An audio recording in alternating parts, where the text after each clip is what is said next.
Hello my dear friends. आज हम लोग तौकीर ललवानी से बात करेंगे, जो लास्ट ईयर आईआईटी दिल्ली में प्लेस्ड हुए, एडवांस क्वालिफाई करके जेडब्ल्यू एडवांस के बाद आज हम तौकीर ललवानी से बात करेंगे। सो हमारे साथ हैं तौकीर ललवानी।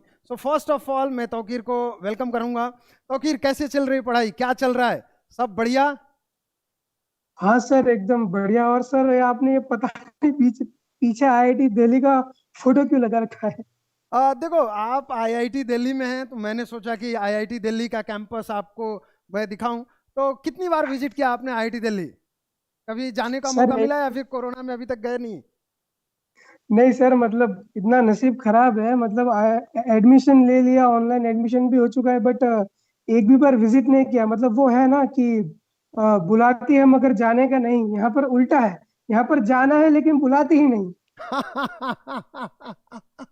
ठीक है, ठीक है। मैं फीलिंग समझ सकता हूँ। एक्चुअली क्या है कि सही बात है, एक बार आईआईटी में प्लेस, एक ड्रीम रहता है आईआईटी में जाने का, और आईआईटी में जी। चले जाने के एक साल, I think first year complete होने वाला होगा, राइट? ये सर, मतलब 3/4 खत्म हो चुका है। अच्छा देखो, एक साल लगभग खत्म होने वाला है और अभी तक आईआईटी के दर्शन में। एक काम करना, जब आईआईटी में जाना तो एक सेल्फी लेकर के मुझे भेजना कि सर मैं फाइनली पहुंच गया। बिल्कुल सर, मतलब इसी के आगे गार्डन में फोटो खींचूंगा मैं। ठीक है, ठीक है, चलो।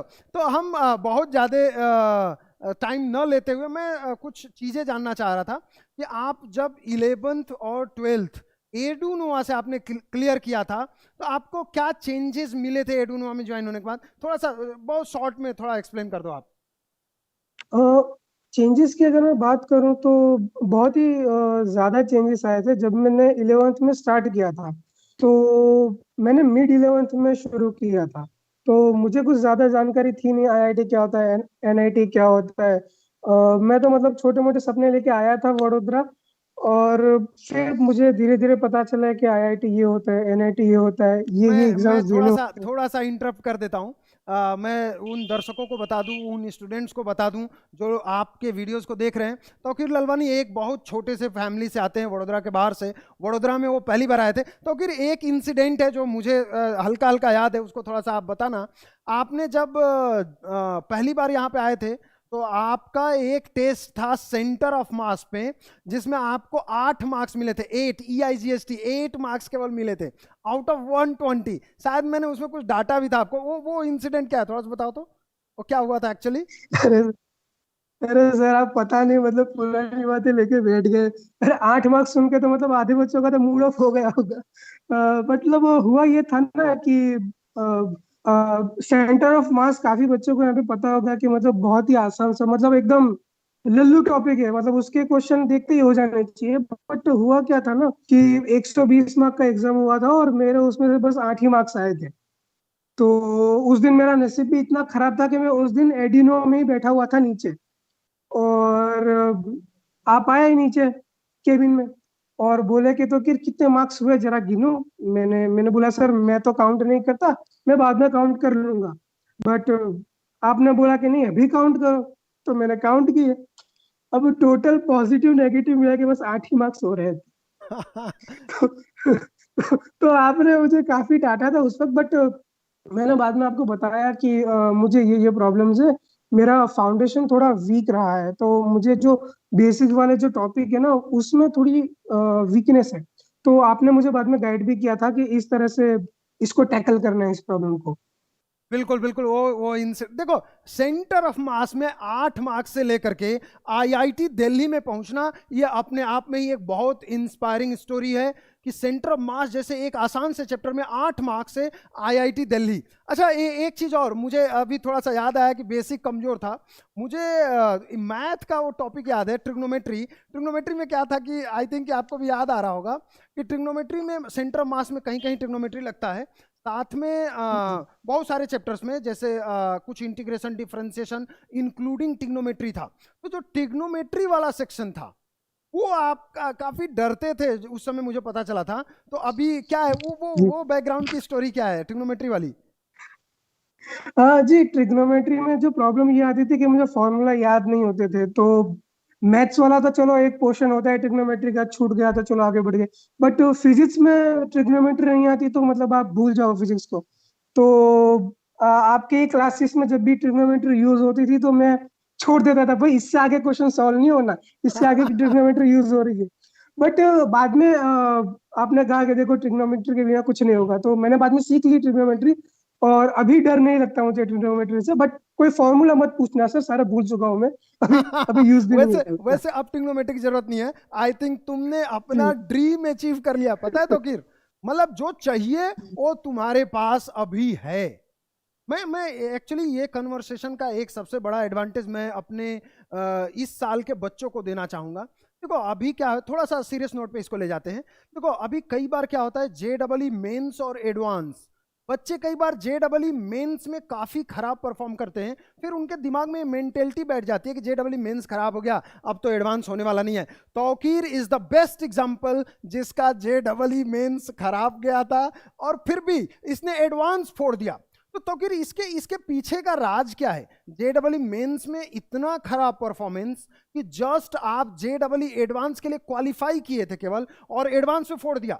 क्या इसके पीछे का राज क्या क्या, कैसे एक्सप्लेन करते हो इस बात को आप? सर आज आप पता नहीं ऐसी बातें क्यों निकाल रहे हैं खुद खुद के। जेई मेन में ना मतलब पता नहीं क्या था, लोग जेई मेन कैसे अच्छा कर लेते हैं। मेरा हर बार जेई मेन डूबा है हर बार। मेरा जेई मेन में कुछ रैंक आया था 27,000 कुछ, मतलब फिगर भी याद नहीं है, इतना खराब था। तो दिक्कत ये आती है ना कि हम जेई मेन और जेई एडवांस को मिक्स कर देते हैं। उसकी प्रिपरेशन भले एक साथ होती है लेकिन दोनों एग्जाम्स बहुत ही डिफरेंट है।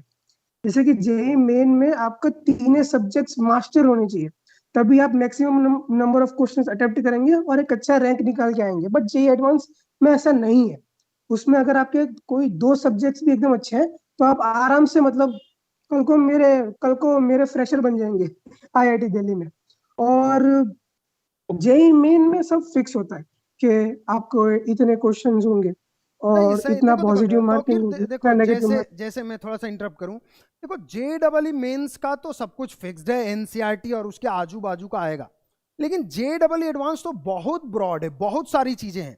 तो मतलब इसको कैसे जस्टिफाई किया जाए कि जे डबल ई मेन्स हो ही नहीं रहा है, फिर एडवांस में फोड़ दिया? इसके लिए कौन कौन से बुक्स आपने प्रेफर किया, या फिर क्या स्ट्रेटेजी यूज किया? इसको थोड़ा सा मतलब बच्चों को देखो, अभी क्या है कि काफी सारे बच्चे हैं जो जे डबल ई मेन्स में जस्ट क्वालिफाई किए हैं, तो उनके लिए इंस्पिरेशनल हो ये कि हाँ हमें जे डबल ई एडवांस में फोड़ना है।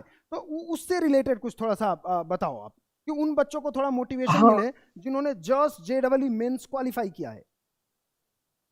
हाँ, मतलब अगर जे मेन खराब हो गया तो डिप्रेस होने की बात नहीं है। आपको बस अपनी गलतियां पहचाननी है कि कहाँ गलती की। जैसे कि एक एग्जांपल लेते हैं ना, कि मैं क्या गलती करता था जे मेन में।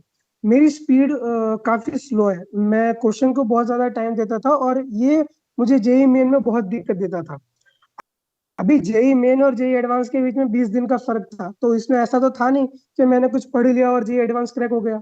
तैयारी मेरी जेई एडवांस की पहले भी थी, बस जेई मेन में बस इसलिए नहीं कर पाया क्योंकि उसको जो चाहिए था जेई मेन को वो मेरे पास नहीं था। मेरे पास स्पीड नहीं थी, फॉर्मूला याद नहीं होते थे। बट जेई एडवांस में फॉर्मूला रिक्वायर्ड नहीं है, आपको कंसेप्ट समझ में आना राइट, चाहिए। बिल्कुल बिल्कुल। और जेई एडवांस में मैं तो ये मानता हूँ कि समय है आपके पास। समय किसी को कम पड़ता है मैं नहीं मानता, उसमें सवाल सॉल्व नहीं होते।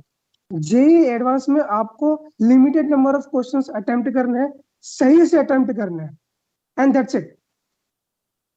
थोड़ा सा बुक्स बुक्स वगैरह से रिलेटेड क्या है, कौन कौन से बुक्स प्रेफर किया, और इस बुक के प्रेफरेंस में एडुनोवा के मॉड्यूल ने आपका क्या हेल्प किया, उसको थोड़ा सा आप एक्सप्लेन करो, बच्चों को भी आइडिया लगे। हाँ हाँ, जी। बुक्स बुक्स वाला। हाँ, बुक्स काफी important।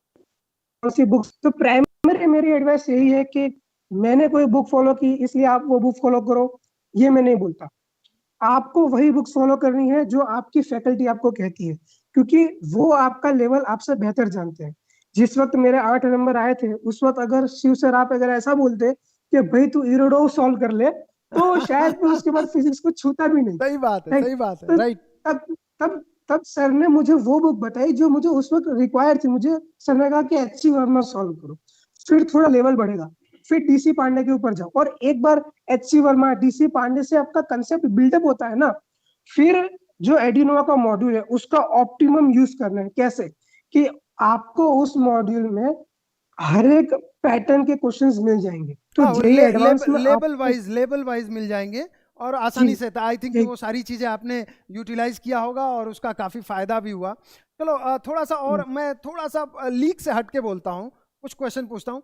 आपका जो जर्नी था बाहर से वडोदरा आने का, तो अपने आप में एक बहुत बड़ी बात थी कि एक छोटे से जगह से आकर के आप वडोदरा में रुको, रूम लेके रहो, खाने पीने की दुनिया भर की समस्याएं, और फिर भी JEE कर जाना। तो आप एक इंस्पिरेशन है उन बच्चों के लिए जिनके फैमिली उनके साथ रहती है। आप तो फैमिली से अलग रह करके इतना सब कुछ अचीव किया, आप IIT दिल्ली तक पहुंचे हो, तो उनके लिए क्या कहना चाहोगे जो जिनके साथ उनकी फैमिली है, जिनके लिए उनके मम्मी पापा सपोर्ट करते हैं, और आपके मम्मी पापा आपसे दूर रह करके आपको कैसे सपोर्ट किए थे, वो थोड़ा सा एक्सप्लेन करो। अ, ये मतलब कभी कभी मैं सोचता हूँ तो कभी कभी मैं खुद इंस्पायर्ड हो जाता हूँ इससे। तो मेरे घर में ये नहीं पता था कि आईआईटी क्या होता है, एनआईटी क्या होता है। कभी कभी अभी भी जब आईआईटी बोलते हैं तो मुंह से आईटीआई निकल जाता है। तो वो बात अभी भी है। तो हुआ ये था ना, वडोदरा में मैं एक प्राइवेट हॉस्टल में रहता था, जी। और वो हॉस्टल कॉलेज वालों के लिए थी। हम्म। और कॉलेज में कोई पढ़ता लिखता तो है नहीं, तो वहां पे मैं और मेरा एक दोस्त, हम दो ही लोग थे जो 11th 12th में थे। तो वहां पे क्या क्या दिक्कतें आती थी, तो पहली बात तो अगर सुबह में जल्दी उठ रहा हूँ तो चाय नहीं मिलती थी। हम्म। आप बिलीव नहीं करोगे, जब मैं एडिनोवा के एग्जाम्स देने आता था संडे को, तब मैं AITS सुबह चाय नहीं AITS देने जब करता। आप आते थे। जी हाँ, बिल्कुल, यस, एआईटीएस। तो मैं सुबह का चाय नाश्ता नहीं करता था, क्योंकि संडे को लेट नाश्ता मिलता था, तो मैं भूखे पेट देता था। और संडे को जब एआईटीएस हो जाता था, उसके हम्म। बाद में जाके कपड़े धोता था हॉस्टल रूम पे। तो जो भी लोग घर पे हैं वो बहुत ही नसीबदार, मैं तो यही मानता हूँ। आपको कुछ नहीं करना, आपको बस पढ़ना है यार। आपको कोई कपड़े नहीं धोने, आपको कुछ नहीं करना, एकदम चिल रिलैक्स होकर पढ़ना है। तो आप तो बहुत नसीबदार हो। सही बात है, सही बात है। सो इसको थोड़ा सा कंक्लूड करते तौकीर, और आई थिंक कि बहुत लंबा नहीं ले जाते क्योंकि बच्चों के एग्जाम्स भी चल रहे हैं। और छोटे में लास्ट में मैं चाहूंगा कि आप उन बच्चों को गाइड करो जो अभी करेंटली JEE एडवांस देने वाले हैं या मेंस के बाकी सेगमेंट्स देने वाले हैं, कि उनको किस तरीके से अब आगे अप्रोच करना चाहिए और आपने कैसे किया था। दोनों को मर्ज कर देखो। अभी क्या है कि आपके समय में कोरोना था नहीं क्योंकि आप लास्ट ईयर में दे दिए थे, लेकिन इस साल जो बच्चे JEE मेंस को क्वालिफाई कर लेंगे, जिनका परसेंटाइल 90, 95, 98, 99, 99.7, 8, 9 इस तरीके के परसेंटाइल है, उनको आप कैसे गाइड करना चाहोगे? क्या मोटिवेशनल क्या बताना चाहोगे कि अब लास्ट लास्ट में उनके लिए क्या बचा हुआ है? थोड़ा सा उस पर थोड़ा नजर डालो, प्रकाश डालो, थोड़ा अच्छा लगेगा। यस। सबसे पहले जेई मेन जैसा भी हुआ सो हुआ, उसको भूल जाना है। अगर आप जेई एडवांस के लिए एलिजिबल हो, तो सरकार ये तो आईआईटी मानती है कि आप एलिजिबल हो आईआईटी में एडमिशन लेने के लिए, तो आपको जेई एडवांस में फुल फोर्स के साथ जाना है। जेई मेन में जैसा भी रैंक आया कोई भी दिक्कत नहीं है। जेई एडवांस आपकी अगली सीढ़ी है, उसको फोड़ना है। तो जेई एडवांस में क्या होता है ना कि वो बच्चों को एलिमिनेट करते हैं, और उनके पास काफी तरीके हैं बच्चों को एलिमिनेट करने के लिए। वो आपको पूरी तरह से फिल्टर कर देंगे इसमें। जेई मेन में सबको पता है, जग जाहिर है कि इतने क्वेश्चंस आएंगे, पॉजिटिव 4 मार्क, नेगेटिव 1 मार्क, सब कुछ क्लियर है। पर जेई एडवांस में ऐसा नहीं है। जेई एडवांस में आपको ऑन द स्पॉट सरप्राइज मिलेगा। अगर सरप्राइज नहीं मिला तो वो एक सरप्राइज की बात है। इसलिए आपको खुद को तैयार करना है कि मैं जब भी एग्जाम दे रहा हूं तो सारे एग्जाम्स अलग अलग पैटर्न के हो। ये पहली बात। दूसरी बात, आपको आपकी बॉडी का स्टेमिना बढ़ाना होगा, आपको आपके मेंटल स्ट्रेंथ बढ़ानी होगी। जो क्वेश्चंस आपको एग्जाम में मिलेंगे वो आपकी जर्नी के one of the toughest right. Questions आएंगे। इसलिए अगर कोई क्वेश्चन आपको नहीं आता तो द बेस्ट चॉइस इज उसको छोड़ के आगे बढ़ो। मान लो आप केमिस्ट्री कर रहे हो, पहला सेक्शन नहीं हिला, छोड़ दो, सेकंड सेक्शन पे जाओ। थोड़ा बहुत हुआ, जितना हुआ उतना किया, फिजिक्स पे जाओ, नहीं आ रहा मैथ्स पे जाओ, पूरा पेपर खराब गया कोई दिक्कत नहीं, अगला पेपर फोड़ेंगे। बहुत बार ऐसा होता है कि पहला पेपर टफ निकाल देते हैं, आधे बच्चे डिमोटिवेट हो जाते हैं और दूसरा पेपर ही आसान होता है, बट उनका पहले से डिमोरलाइज हो जाते हैं। तो वो नहीं करना है। याद रखिएगा, आपको जेईई एडवांस में लिमिटेड क्वेश्चंस करने हैं, उसी के बेसिस पे बहुत ही अच्छी रैंक आ जाती है। इसलिए डिमोटिवेट तो बिल्कुल नहीं होना है। और ऑब्वियसली यार बहुत बच्चे डिमोटिवेट होंगे, तो उसके कंपैरिजन में आप तो प्रॉफिट में ही हो। थर्ड थिंग, बॉडी को कैसे ट्यून अप करना है एग्जाम के लिए। तो जब भी आपका एग्जाम का टाइम है, उस टाइम पे ना तो कुछ खाना है, पानी पी सकते हो, सोना नहीं है। एक सुबह में पेपर है, इसलिए रात को जगना नहीं है देर तक। मैं 8 बजे सो जाता था। इवनिंग मैं इवनिंग जब इवनिंग में जेई 8 बजे सो एडवांस, जाते थे आप, और जी सुबह हाँ कब जी, उठते थे? एक्चुअली क्या था ना कि सुबह में क्या 4 बजे बात है, उठता था। ओके। क्योंकि बात क्या है ना कि जेई मेन और जेई एडवांस में मेरे पास टाइम था बॉडी को ट्यून अप हम्म। करने के लिए।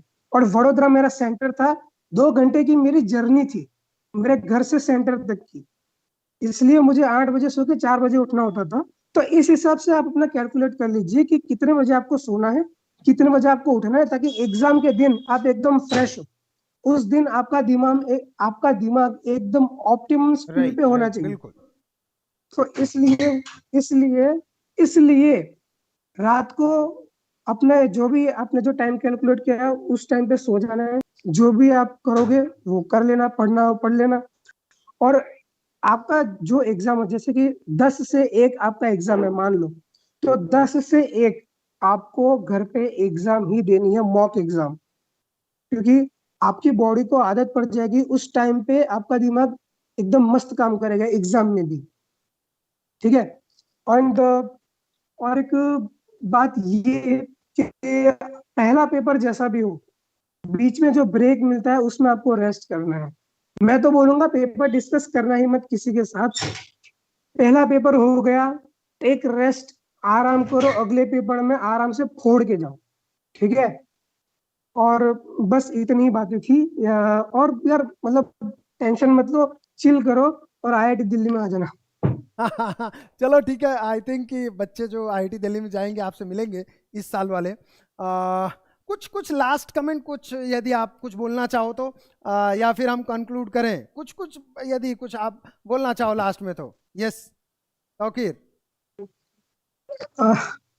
लास्ट तो यही बोलूंगा कि देखो, जिंदगी में टेस्ट तो बहुत है, ये अकेली एग्जाम नहीं है, आगे भी बहुत सारे एग्जाम जाएंगे और आपको पता चलेगा कि इंजीनियरिंग में ही एग्जाम्स ही एग्जाम्स है।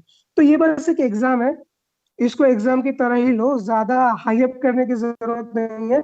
चिल रहो, गाइडेंस जो मिल रही है फैकल्टी से वो गाइडेंस लो, मॉक टेस्ट लगाओ, एनालाइज करो, गलती ढूंढो, एंड दैट्स इट। चलो, प्रोसीजर फॉलो करो, रिजल्ट बस एक बाई प्रोडक्ट है। Okay okay Tauqeer, thank you so much and best wishes. ढेर सारी शुभकामनाएं आपको। आप आगे बढ़ो, जिंदगी के बाकी लक्ष्य को भी आप अचीव करो। आप आईआईटी दिल्ली में गए, हमारे तरफ से ढेर सारी शुभकामनाएं। Thank you so much, thank you so thank much.